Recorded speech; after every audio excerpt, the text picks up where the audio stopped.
morning. This is Mark Soderberg with ADM Investor Services with your early morning ag outlook for Tuesday, January 30th. Well, lower most of the evening, however, as we come into the morning, closer to the morning break, we are firming up here in the soy complex, currently up 1 to 2 cents on our highs, up $2 to $3 a ton right now in meal, still a little bit lower in the oil. Feed grains are lower, 1 to 3 in the corn, lower across the board in the wheat. New contract lows overnight in corn. March made a new low by 1/4 cent. Soybeans made new 7.5-month lows before recovering here. And inside session so far for the meal, new lows for the bean oil. Wheat prices holding in just above last week's lows as well.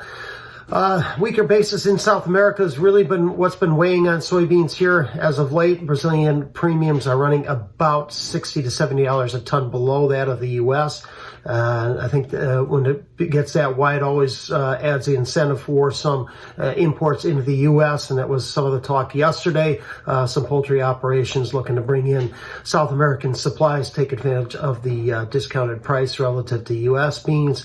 South American weather is about the same today. Heavy showers over the weekend and much of this week across northern parts of growing regions in Brazil. That expected to shift south, leaving much of the country in favorable conditions.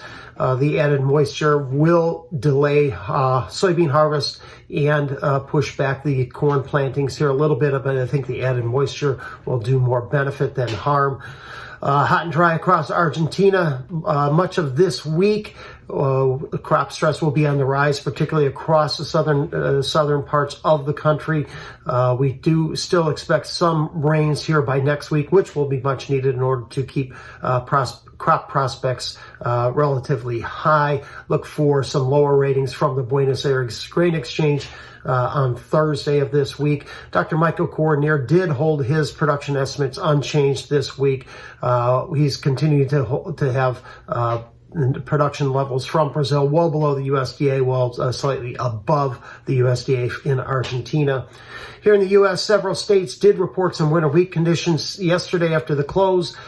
Big increases were noted across Kansas, Illinois, Nebraska, and North Dakota. Lower ratings were in Oklahoma, Texas, Montana, and South Dakota.